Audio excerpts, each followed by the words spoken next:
Hola de nuevo, vengo con la segunda parte de la verdadera historia de la independencia de México. Como dije, ahora hablaré sobre los personajes a quienes algunos figuran de héroes. Empecemos.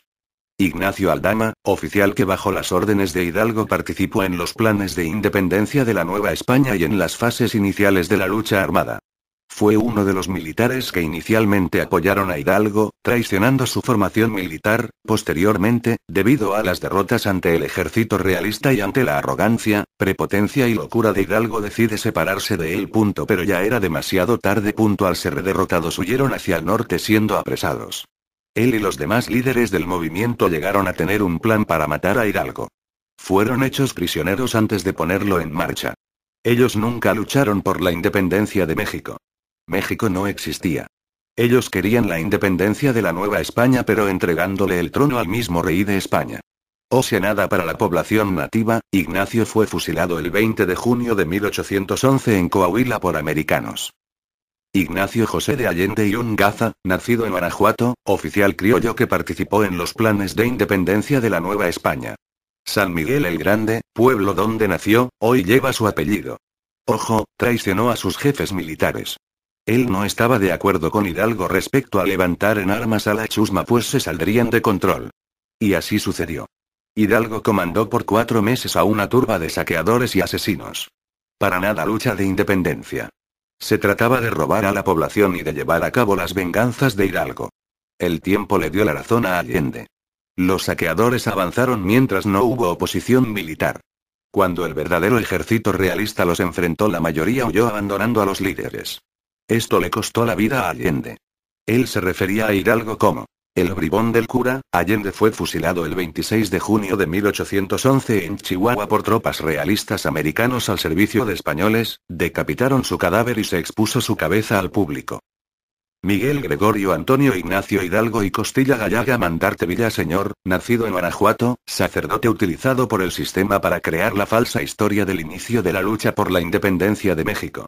Ya aclaramos que no existía México y en consecuencia no podemos pensar en una lucha por su independencia. Hidalgo llegó a ser rector de la universidad en la actual Morelia. Era hacendado.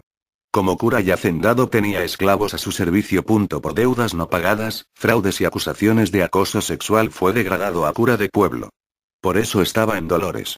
Sabía de los planes de luchar por la independencia de la Nueva España. Contra la opinión de Allende se adelantó a los planes y dirigió una campaña de asesinato y saqueo de españoles, a los que él llamaba gachupines. Y él era criollo. No tenía ningún plan militar, no tenía ningún plan político ni aceptaba asesoría de militares o políticos. Siguiendo hoy su ruta de saqueos se hace evidente que lo que buscaba era dinero y venganzas. Por ello, aunque Guanajuato y Morelia no están en una ruta lógica de Dolores hacia la Ciudad de México, las atacó y saqueó. Fue excomulgado y maldito por la misma iglesia que hoy dobla las campanas en los festejos de la independencia. Tuvo mujeres e hijos. En su famoso grito de Dolores jamás dijo «Viva México». Se sabe que gritó «Viva Fernando VII» y ese era el rey de España, preso en ese momento. ¿Cuál independencia? Muera el mal gobierno. Pero no se refería al de España, hacía alusión al de los criollos en la Ciudad de México y al de Francia en España. Él quería reinstalar como rey a Fernando. Gritó «Viva la Virgen de Guadalupe» con el fin de convencer a los siempre presentes acarreados nativos. No pudo haber usado la imagen de la Virgen de Guadalupe al dar el grito, pues ese estandarte lo tomó días después de la iglesia de Atotonilco. Liberó a los presos no en un gesto de justicia o nobleza, buscaba que sus primeros seguidores fueran asesinos y rateros útiles a sus ideas de robo y matanza de españoles. Su lucha solo duró 4 meses. Fue derrotado por las primeras tropas con las que se enfrentó.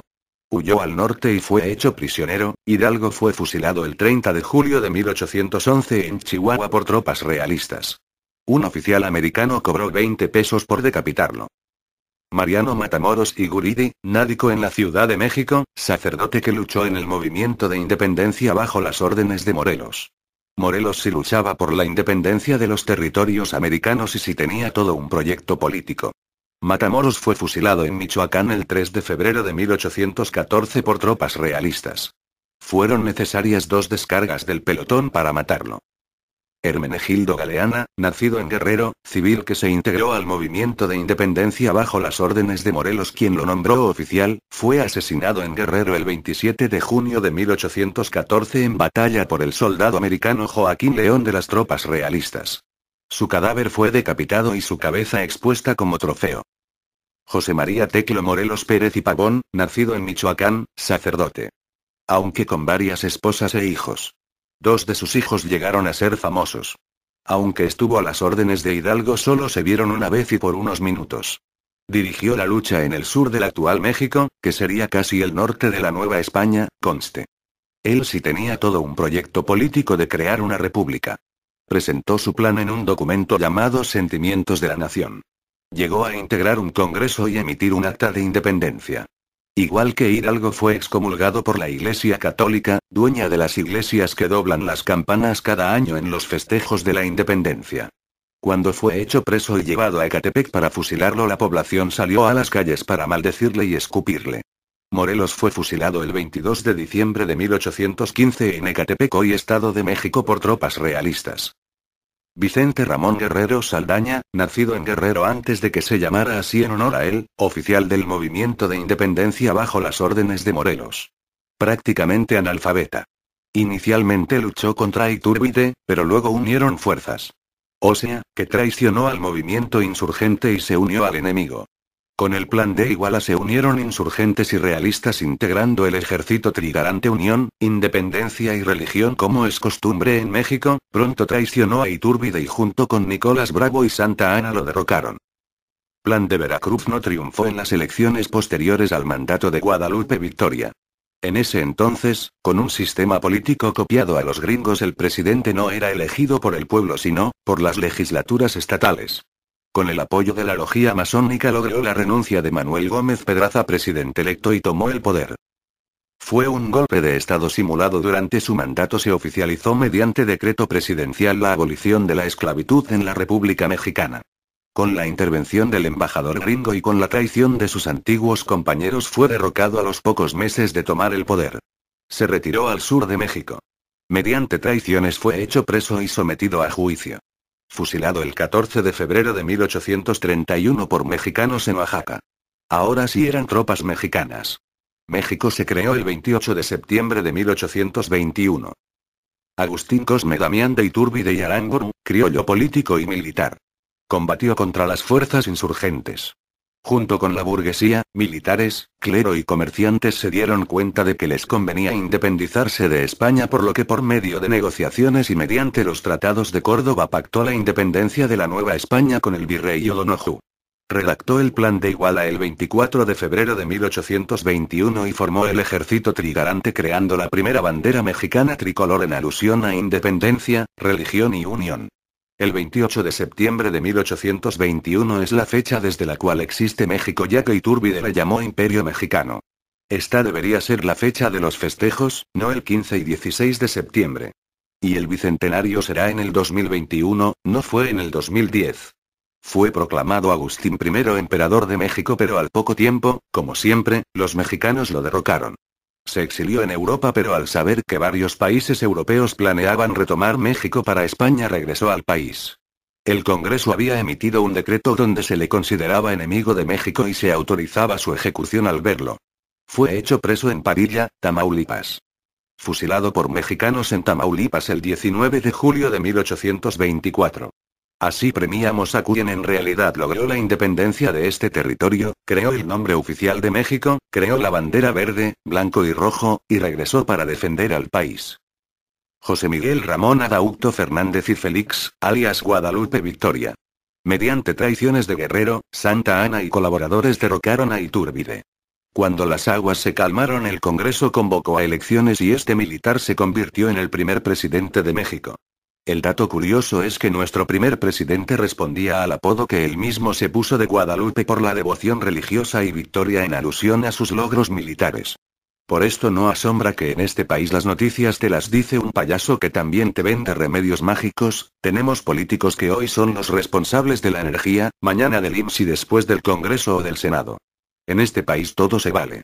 Este señor se salvó. No lo mataron. Murió de epilepsia el 21 de marzo de 1843. Nicolás Bravo Rueda, nacido en Guerrero, participó en la lucha por la independencia junto a Hermenegildo Galeana y bajo las órdenes de Morelos. Participó como buen político en varias conjuras y traiciones a quien estuviera en el poder. Ocupó en varias ocasiones la presidencia de la República. Luchó contra la invasión yanqui. Asesinado por envenenamiento junto con su esposa el 22 de abril de 1854 en Guerrero, sí, por mexicanos. Por último y, como detalle adicional, somos tan conformistas con lo que la historia oficial nos dice que tenemos un ángel de la independencia, que es mujer. Tiene mamás. Esto se debe a que no es ningún ángel, se trata de la diosa a la victoria, griega, de nombre Nike. El escultor al que se le encargó la obra solo le agregó una cadena rota en la mano izquierda a la diosa Nike. El supersticioso y fanático pueblo mexicano la convirtió en ángel y al gobierno le conviene cultivar ese mito. Nunca se pretendió poner un ángel ahí. Era la diosa de la victoria sobre una supuesta opresión extranjera que ya vimos que no existió. Como agregado te informamos que esta diosa, Nike, inspiró al creador de los tenis. Nike, así que deja de decir Nike. Es Nike, es griego no inglés. La Iglesia Católica se fusiló de la mitología griega y romana a los ángeles, seres que ningún texto oficial católico explica su origen. Con esto termino, espero que después de escuchar esto, no se dejen manipular tan fácil ni creer en todo lo que les digan, mucho menos por medios tan manipulados, como la televisión, pues es en ellos donde la gente poderosa, por así llamarla, envía sus mensajes para que nosotros sigamos en la ignorancia, pues es muy conveniente para ellos. Reflexionen. Nos vemos en un próximo vídeo, hasta la próxima.